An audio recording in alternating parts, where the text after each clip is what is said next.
Hello বন্ধুরা, তোমরা সবাই কেমন আছো? আশা করি তোমরা সবাই ভালো আছো। আমি আজকে নতুন ইলিশ মাছের একটা রেসিপি নিয়ে চলে এসেছি। তো ইলিশ মাছ আর কাঁচা কলা আলু দিয়ে একটা পাতলা ঝোল বানাবো। তো এখানে ইলিশ মাছ আমি ধুয়ে পরিষ্কার করে নিয়েছি। এখানে আছে কাঁচা লঙ্কা, আর আমি একটা ছোট টমেটো ইউজ করছি। অনেকে টমেটো ইউজ করে না, তো আমি ছোট দেখে একটা টমেটো কুচি করে রেখে দিয়েছি, আর 4-5টা কাঁচা লঙ্কা চিড়ে রেখেছি। আর এখানে কাঁচা কলা আর আলু আমি কেটে ধুয়ে পরিষ্কার করে রেখেছি। তো এখন আমি মাছটায় নুন হলুদ মাখিয়ে ভেজে নেবো একটু। তো চলো স্টার্ট করা যাক। তো এখানে আমি পরিমাণ মতো নুন দিয়ে দিচ্ছি প্রথমে মাছের গায়ে। নুনটা যে যার মতো পরিমাণ মতো দেবে। আর এখানে আমি 1/2 টিস্পুন হলদি পাউডার দিয়ে দিচ্ছি। এবার মাছটাকে ভালো করে আমার হাত দিয়ে নুন হলুদটা মাখিয়ে নিতে হবে। তো আমার মাছটা খুব সুন্দর করে হলুদ নুন মাখানো হয়ে গেছে। এখন আমি ভেজে নেব, তার জন্য আমি কড়াই বসিয়ে দিয়েছি। এখন আমি এখানে সর্ষের তেল দিয়ে দেবো।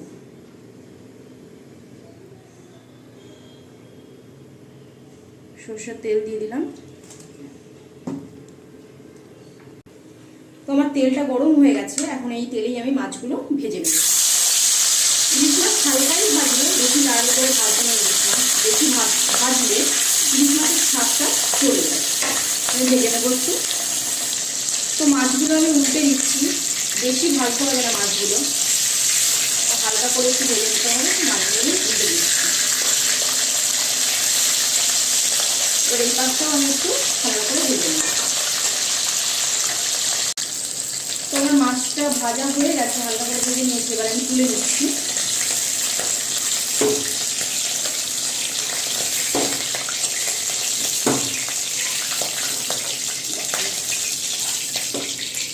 এখন সেম ভাবে আমি মাছের মাথাগুলো ভেজে নেব।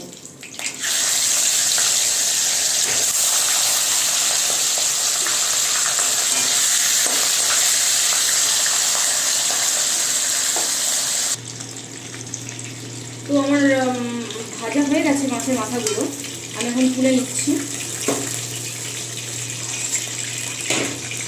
এখন এই তেলেই আমি অল্প কালো জিরে দিয়ে দিলাম।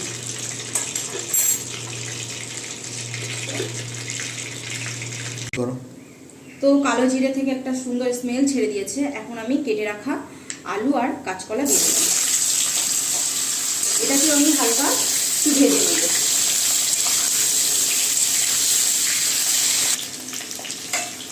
তো আমার কাঁচা কলা আর আলুটা প্রায় ভাজা ভাজা হয়ে গেছে।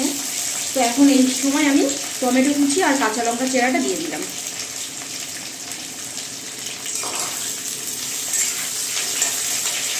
তারপর এখানে আমি দেবো 1/2 টিস্পুন হলুদ গুঁড়ো,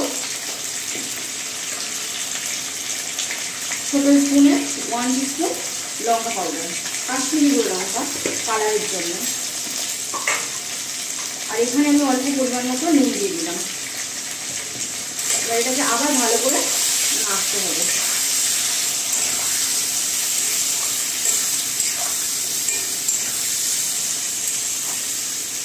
এখন এটাকে আমি একটু ঢেকে রাখি, যাতে করে আলুটা আর টমেটো কাঁচকলা একটু সিদ্ধ হয়ে যায়। 2 মিনিটের মতো।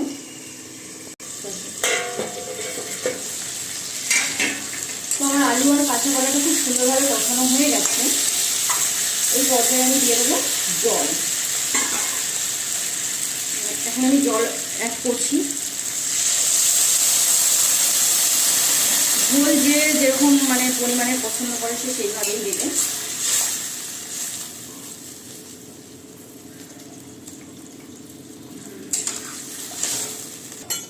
তো ঝোল ফুটে ওঠা অবধি আমি ওয়েট করব। ঝোল ফুটে উঠলে আমি মাছগুলো দিয়ে দেবো একে একে। তো আমার ঝোলটা খুব সুন্দরভাবে ফুটে গিয়েছে। এখন আমি একে একে সেই ভেজে রাখা মাছগুলো দিয়ে দেবো। একে একে ভেজে রাখা মাছগুলো দিয়ে দেবো।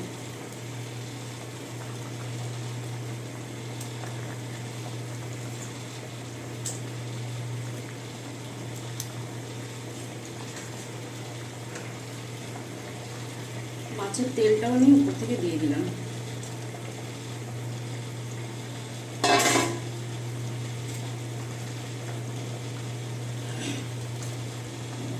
তো আরও আমি 4-5 মিনিট ঢেকে রেখে দেবো।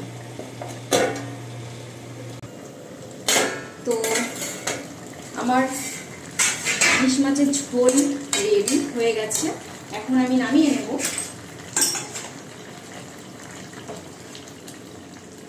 এখন আমি নামিয়ে নিচ্ছি।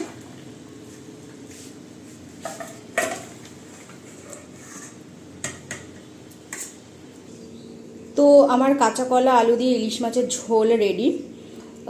তো দেখুন হয়ে গেছে। আপনারাও বাড়িতে ট্রাই করতে পারেন, আশা করি ভালোই লাগবে। আর আমার এই ভিডিওটা যদি আপনাদের ভালো লেগে থাকে তাহলে সাবস্ক্রাইব করে নেওয়ার অনুরোধ রইল, অ্যান্ড লাইক করে দেবেন। আর এখানেই আমি এন্ড করছি, আবার আসবো নতুন কোনো রেসিপির সঙ্গে।